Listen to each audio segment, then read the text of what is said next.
안녕하세요. 저는 경희대학교 병원 신경과에서 근무하고 있는 오성일입니다. 오늘은 신경면역 질환에 대한 내용으로 준비를 하였습니다. 신경면역 질환은 사실 여러 시청자분들께서 많이 이야기는 못 들어보셨을 겁니다. 왜냐하면 신경면역 질환들이 대부분 희귀질환이고 그래서 사실 접하지 못하는 경우가 많은데요. 여러 언론 매체나 그리고 드라마 주제들을 통해서 저희 보시는 다발성 경화증이나 시신경 척수염, 그리고 근무력증, 그리고 우리 코로나 시절을 겪으면서 코로나 감염 및 백신 이후에 생기는 길랑발해 증후군, 그리고 염증성 근육병에 대해서 많이 그래도 조금 더 이야기를 들으셨을 수 있습니다. 이 부분들 중심으로 해서 신경면역 질환에 대한 내용을 전반적으로 설명을 드리도록 하겠습니다. 사실 면역 또는 면역력에 대한 내용은 여러 언론 매체건 또는 신문이건 내용이 많이 나오는데요. 저희 보통 의료진들은 면역이라는 내용을 외부 인자에 대해 우리 몸이 스스로 방어하는 시스템에 대한 내용을 주로 이야기를 하고 있습니다. 외부 인자라 함은 바이러스나 세균, 그리고 곰팡이, 기생충 이런 것들을 주로 설명을 드리고요. 이런 것들이 생겼을 때 우리 몸이 스스로 방어할 수 있는 그런 방패가 되는 것입니다. 이런 방패들은 보통 선천면역과 후천면역으로 나누어지게 되는데요. 선천면역이라 하면은 태어나면서 바로 얻어지는 것들, 그러니까 피부 감염을 막기 위한 피부, 그리고 점막, 점액 또는 위산 이런 것들이 있고요. 세포 면역으로 통해서는 호상구나 대식세포, 그리고 NK세포라는 것들이 선천면역으로 있습니다. 후천면역으로는 림프구가 우리가 보통 B세포, T세포 이런 얘기를 많이 하는데요. 세포가 직접 공격을 하게 되는 세포성 면역인 T세포, 그리고 B세포를 통한 항체를 통해 면역이 일어나는 체액성 면역도 있습니다. 이런 면역들을 보통 우리가 면역에 관련되어 있는 요소라고 합니다. 이런 면역에 관련된 요소들이 사실 여러 형태로 고장이 나거나 부족해지면 사실 여러 질환들이 생기는데요. 보통은 이 면역 저하 또는 면역 결핍에 관련된 내용들이 사실 제일 흔합니다. 여러 TV에서 또는 특히 지금 한창 독감 시즌이긴 한데요. 고령이나 또는 당뇨병, 그리고 암, 그리고 면역 억제제를 사용하는 환자분들이 대상포진, 뇌수막염, 그런 독감을 걸렸을 때 우리가 면역 저하 또는 면역 결핍 상태를 주로 설명을 드리게 되고요. 그 외에도 어렸을 때 주로 많이 걸리는 아토피 피부염, 천식 같은 경우가 있습니다. 아토피 피부염, 천식 같은 경우에는 우리 원래 별로 해가 없는 외부 자극들이 좀 과도한 면역 반응을 발생하면서 생기는 질환이라 할 수 있습니다. 이런 내용들이 있고요. 그 외에 지금 보시면은 자가 면역 질환이 사실 제가 주로 관여하는 질환이기도 하고 주로 담당을 하는 질환인데요. 이런 자가 면역 질환들은 면역 세포들이 원래는 건강하게 잘 있어야 되는데 정상 세포들을 원래는 적으로 인식하면 안 되는데 정상 세포들을 적으로 인식하고 공격하면서 질병을 일으키는 것이 있습니다. 보통 흔하게는 관절에 일으키는 병을 류마티스 관절염 같은 경우 있고 루푸스도 있고요. 그리고 대장 쪽에 일으키게 되면은 크론병, 그리고 피부에 일으키게 되면 건선이 있는데요. 신경계에 문제를 일으키게 되는 것들을 우리가 전반적으로 얘기해서 신경면역 질환이라고 하고 있습니다. 이런 신경면역 질환들은 결국 자가 면역 질환 내에서 하나의 계통이라고 보시면 될 것 같습니다. 이런 신경면역 질환들은 신경계를 좀 더 생각을 좀 해보면은 여러 군데에서 모두 생길 수 있는데요. 다양한 자가 면역 반응이 우리 중추신경계와 그리고 말초신경계 모두에서 생길 수 있는데 중추신경계 같은 경우에는 우리 뇌, 그리고 척수, 그리고 시신경 같은 경우를 우리 중추신경계라고 설명을 하고 있고요. 말초신경계 같은 경우에는 우리 여기 보시면은 척수신경에서 나와서 말초신경, 그리고 근육이 있고, 그리고 그 사이가 신경근 접합부라고 할 수 있습니다. 이런 계통에서 생기는 것들을 우리가 신경면역 질환이라고 이야기를 하고 있습니다. 그 중에서 중추신경계 면역 질환에 대해서 먼저 설명을 드리겠습니다. 중추신경계 면역 질환들은 보시면은 다발성 경화증, 시신경 척수염, 모가드라는 병이 있는데요. 그리고 시신경염만 나타나는 경우, 그리고 척수염만 나타나는 경우, 또는 뇌염만 나타나는 경우, 또는 혈관염 형태로 나타나긴 합니다. 이런 다발성 경화증에서는 원래 서구에서 훨씬 더 많이 알려져 있었고, 지금 보시면은 어떤 해부 병리 사진 같은 거를 그림으로 모식도를 그린 건데요. 여기 다양하게 색깔이 이렇게 주황색으로 표시되어 있는 병변들이 여러 군데 있다고 해서 그 병변이 딱딱해진다. 우리가 간경화증이 있을 때 간이 딱딱해진다고 하는 것처럼 뇌도 이런 딱딱해진다고 해서 다발성 경화증이라는 것들을 진단 명의를 붙였고, 그 이후로 사실 다발성 경화증 그리고 시신경 척수염, 모가드라는 병이 서서히 발견이 되고 있는 것입니다. 이런 질환들은 사실 지금 보시면은 국내에 약 2,000명, 대부분 2,000명, 그리고 모가드도 최근에 발견됐기 때문에 아직은 몇 명인지는 사실 구분이 안 되는데 매우 좀 드문 질환이긴 하지만 제일 대표적인 중추신경계 면역 질환이라고 볼 수 있습니다. 그래요. 임상 증상 같은 경우에는 시신경, 척수, 뇌에서 손상이 되는데 이 손상이 증상 발생이 생겼다가 그리고 완화가 되는 것을 반복이 될 수 있는데요. 이 반복이 되게 되는데 특히 시신경으로는 시력이 떨어지면서 또는 우리 간율이 또는 눈이 흐릿하게 보이거나 갑자기 뭐 색깔이 좀 잘 인식을 못한다거나 또는 눈을 움직였을 때 눈 주변이 통증이 생기는 경우를 얘기하기도 하고요. 척수염 같은 경우에는 팔다리 근력이 떨어지거나 아니면은 감각 이상, 그리고 보행장애, 그리고 대소변이 조절이 안 돼서 뭐 실금 같은 경우가 생기는 경우도 있습니다. 그리고 뇌병변 같은 경우에는 어지럼증이나 복시, 안면마비, 그리고 원인 모르게 한 1, 2주 이상 계속해서 생기는 딸꾹질이나 구역, 구토 생기는 경우에도 역시 이런 증상들이 생길 수 있기 때문에 이런 증상들이 생기면은 우리 좀 전에 설명드렸던 다발성 경화증, 시신경 척수염, 모가드라는 것들을 구분을 하게 됩니다. 보통 중추신경계 신경면역질환 같은 경우는 이 세 가지가 있는데요.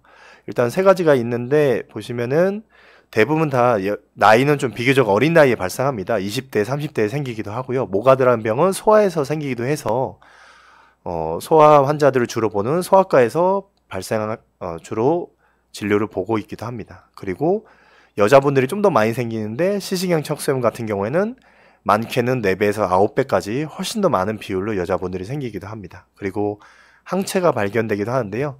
저희가 보통 아쿠아포린4 항체라는 것들이 발견이 되면은 이렇게 보시면은 시신경 척수염, 그리고 항모근 항체라는 것들이 발견이 되면은 이런 것들이 생기기도 하고요. 근데 다발성 경화증은 명확한 항체가 발견되지는 않습니다. 재발은 대부분 사실 8, 90% 이상 재발을 하게 되는데 재발이 대부분 하지만 모가드에서는 일부는 손상이 좀 덜한 경우도 있습니다.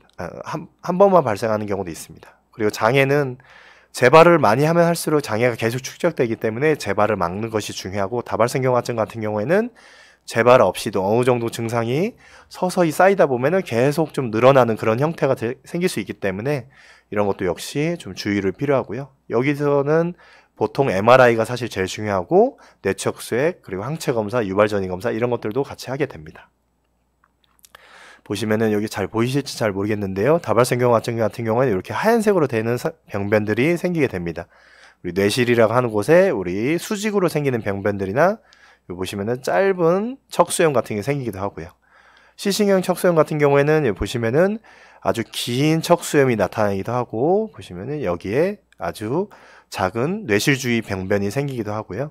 모가드 같은 경우에는 이런 시신경염이나 지금 보시면 이 하얀색들이 다 병변인데 이런 병변들이 나타나는 경우가 있습니다.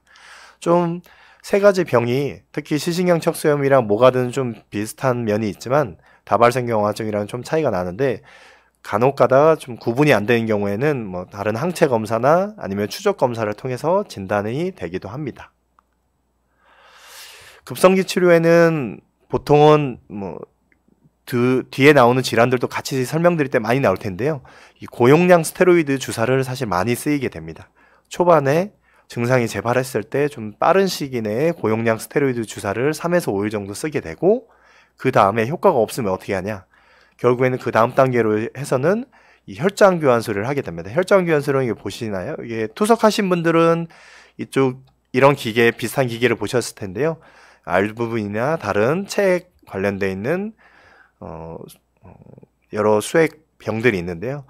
우리 몸에 불필요한 면역세포나 또는 항체 같은 것들을 걸러준다라고 생각하시면 됩니다. 그런 투석이랑 좀 비슷한 원리죠. 걸러주고 그리고 일부 필요한 것들은 다시 돌려주는 형태가 되는데, 이런 혈장 교환술을 하기도 하고 면역 글로불린 치료를 하기도 합니다. 다음에로는 급성기 좀 치료가 지나고 안정됐을 때는 사실 재발을 막기 위한 치료들을 어쩔 수 없이 하게 되는데, 그 재발을 막기 위한 치료는 다발성경화증에서는 예전 같은 경우는 피하 근육 주사, 우리 인슐린처럼 자기가 본인이 직접 주사를 맞는 형태로 했는데, 그거 말고도 먹는 약도 있고 1년에 몇 번씩 주사를 맞거나 먹는 약도 있습니다. 보통은 1차, 2차 치료, 그러니까 좀 비교적 효과도 좀 낮고 부작용도 덜한 치료를 하면은 좀 어느 정도 지나서는 좀 강한 치료 또는 질병 부담이 높은, 치료 부담이 높은 어떤 부작용의 문제, 또 어떤 경우에는 자가면역 질환이 생기는 문제가 있는 그런 치료를 할 수밖에 없습니다. 왜냐면은 초기에 효과가 없으면은 지금 뭐처럼 1단계 쓰면 안 되면 2단계, 안 되면 3단계 이렇게 단계로 높아가게 되는데, 사실 이런 부작용과 효과를 어느 정도 적절한 수준으로 맞출 수밖에 없긴 합니다. 그런데 너무 질환 초기부터 질환 활성도가 너무 높다 하는 경우에는 이렇게 초기에 아주 좀 강한 약을 쓰게 되는 경우도 있습니다.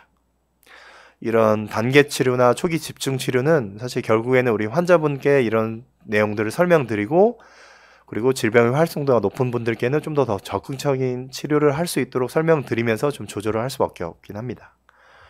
이런 치료를 좀 적극적으로 하는 이유는 뭐냐? 결국에는 장기적으로 뇌기능 또는 척수기능을 보존하기 위한 목표가 큽니다. 이런 척수기능이나 뇌기능, 이런 중추신경계 기능 자체가 초기에 치료를 좀 늦게 하거나 좀 덜 하게 되면은 장기적으로는 후유증이 더 쌓이기 때문에 초기에 좀 적극적인 치료를 할 수밖에 없다고 보시면 될 것 같습니다. 재발 방지 치료로서는 시신경 척수염과 뭐가든 좀 비슷한데요. 스테로이드를 먹는 약이나 아니면은 이게 아자시오프린이나 미코페닐라이트, 그리고 이런 약들을 쓰게 되는데, 간혹 다발성경화증 약물을 쓸 때 악화되거나 재발되는 경우가 있기 때문에 주의를 필요하긴 합니다. 시신경 척수염 같은 경우에는 저희가 항체가 양성인 경우가 사실 중요하긴 한데, 리툭시맙이라는 약을 치료 실패했을 때 치료하게 되는데, 원래 리툭시맙은 항암제로 처음에 개발됐지만 현재로서는 신경면역 질환들에게서 많이 쓰이고 있고 6개월마다 한 번씩 쓰기 때문에 치료 효과는 좋은데, 또 어떤 면에서 보면은 좀 치료 과정 자체가 좀 더 편한 면이 있습니다. 왜냐면은 매일 약을 안 먹어도 되니까요. 그렇지만 이 약도 역시 뭐 부작용 같은 것들이 걱정되기도 하고 재발을 하는 경우도 있었는데요. 예전 같은 경우에는 재발하면은 더 이상 방법이 없어서 사실 상당히 좀 난처했었는데, 2023년 12월에 희귀약품 중에 하나인 사트랄리즈맙이라는 약이 급여를 또 승인을 하게 됐고, 다른 약들도 있으면서 그 다음 치료에 대한 좀 더 희망을 좀 얻을 수가 있게 되었고, 저희 의료진들도 환자분들께 좀 더 다양하고 또 더 좋은 치료를 제시할 수 있게 되었습니다. 그 외에도 사실 치료 말고도 평소에 운동이나 또는 여러 가지 식이에 대한 내용들도 많이 나오는데요. 제가 대한신경면역학회 홍보이사로 활동하면서 저희 우리 다발성 경화증 환자분들에게 운동과 그리고 식이에 대한 내용, 그리고 다른 여러 가지 내용들을 준비하고 있는데요. 운동은 사실 건강하고 그리고 안전하게 운동하는 게 좋다고 설명드립니다. 저희가 유산소 운동, 달리기나 그리고 근력 운동, 그리고 스트레칭 운동 같은 것들을 서로 번갈아 가면서, 그리고 어느 정도 중간 정도의 강도로 그리고 안전하게 하도록 하는 것을 항상 설명드립니다. 이런 증상들이 완화되는 것뿐만 아니라 결국에는 뭐 치매나 우리 뇌졸중에서도 많은 얘기가 나올 텐데요. 이런 운동 자체가 뇌 위축이나 인지 기능 개선에 상당히 좀 도움되기 때문에 이런 운동을 많이 하도록 권유를 드리고 있습니다. 그리고 역시 뭐 식이 영양에 대한 내용들도 건강한 식습관을 유지하도록 설명드리고 있습니다. 그리고 지나친 지방이나 설탕, 소금 섭취 이런 것들도 당연히 좀 피하도록 권유를 하고 있고, 특히 다발성 경화증 같은 경우에는 비타민 D가 떨어지는 분들을 대상으로 비타민 D에 대한 보충을 했을 때 좀 도움된다는 연구들도 있기 때문에 이런 것들을 권유를 하고 있습니다.